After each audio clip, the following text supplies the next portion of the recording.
If anyone throughout history, and in particular the Torah and the book of Bereshit, if anyone would be sensitive to showing favoritism and preference to their children in a way that could create sibling rivalry in a very unhealthy sense, if anyone would be sensitive, it would be Yaakov.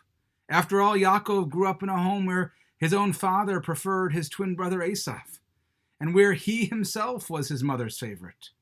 And we all know how that ended. It ends with a violent confrontation over the birthright and Yaakov having to flee for his life in the face of his brother.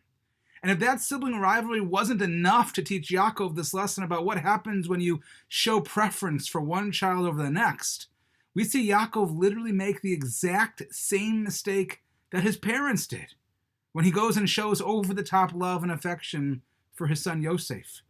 And as the Torah tells us explicitly, he gives Yosef his coat of many colors, and the brothers end up hating Yosef for it. And like Yaakov and Esav, this story, which we're now concluding this Parsha and this week, and while it has a happy ending, it involved years of the family divided and apart, not to mention the countless near-death experiences for Yaakov's beloved son Yosef, all because Yaakov showered him with extra love and favoritism. And yet, for some reason, after everything that has happened in his own lifetime, we find in our Parsha that when Yaakov comes to give a bracha to his grandchildren, that the Torah tells us that Yaakov crosses his arms to give their brachot. Vayishlach Yisrael Jimino Vayashet al Rosh Ephraim Behu Atzair, that Yaakov, he stretches out his right hand and he lays it on Ephraim's head, even though Ephraim is younger. Vet smolo al rosh Menashe, he takes his left hand on Menashe, sikelet jadav ki Menashe ha-bechor. Yaakov crosses his hands, even though Menashe is the firstborn, and he should have received the right hand. And if anything, if anyone should learn the lesson about what happens when you favor one child over another, it is Yaakov. How does Yaakov not learn the lesson about what happens to his son Yosef, or with his own parents in his own life? Why does Yaakov insist in choosing the younger Ephraim over his older brother Menashe in this way? But the truth is, perhaps, there is something else that's also quite strange about this entire story. You see, if we look carefully, there is a piece, a part of the bracha that Yaakov gives Yosef's children, which reads, Yisimcha Elokim ke'Ephraim v'Menashe, that God should make you like Ephraim and Menashe. And it's this formulation and prayer that we often on Friday night at the Shabbat table, that we offer our own children. And if you think about it, it's a very strange idea. Why should we bless our children to be like those two children? After all, who are Ephraim and Menashe that they're so significant? The Torah, in fact, tells us almost nothing about them. Surely Avraham or Yitzchak, or even some of Yaakov's other children, would be more fitting role models for us to encourage our children to emulate, more so than two Egyptian-born children of Yosef that we know nothing about. And so perhaps we can suggest that these two questions, in a sense, answer one another.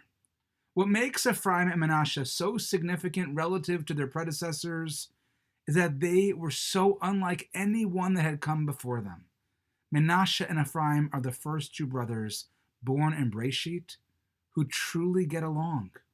It is what is not said about them that is what's truly significant. Nowhere do we see Menashe getting angry or protest the fact that he's been quote-unquote shortchanged relative to his brother Ephraim.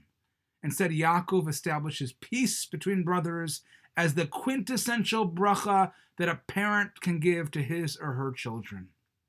Who better, for that matter, for us to bless our children to be like or to emulate?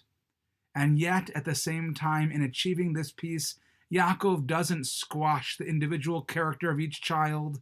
Rather, he's encouraging, as every parent does, that each one of his children develop and learn and recognize with confidence their own strengths and weaknesses, all while at the same time appreciating the positive characteristics in a brother or a sister. And when we do that, the family is even stronger. And while Yaakov's actual children don't learn this lesson in the same way that his grandchildren Ephraim and Manasseh do, we do see how Yaakov tries to foster and to promote the individuality of each child through the brachos, the blessings that he gives to them in our Parsha. And by doing so, he achieves the greatest blessing for any parent, to be surrounded both physically and spiritually with children who have followed in your footsteps. There are no two tribes that are alike. There are no two sons that are alike. Each tribe is encouraged to foster their distinctiveness and diversity within the collective, and they are commended for their unique traits. This unity, it is not uniformity. It is a varied array of dispositions, talents, and flaws. In other words, our strength is in our differences, specifically when we can show our respect and our appreciation for those differences. And so as we conclude the story of Yaakov's life and that of our forefathers, and as we transition to now focus on the nation as a whole, let us all daven Yesimcha Elokim K'Ephraim V'Manasseh, that God does in fact make not only our children like Ephraim and Manasseh, but all of us as well in that model, such that we can find peace in both our immediate family as well as our extended Jewish family as well. Shabbat Shalom.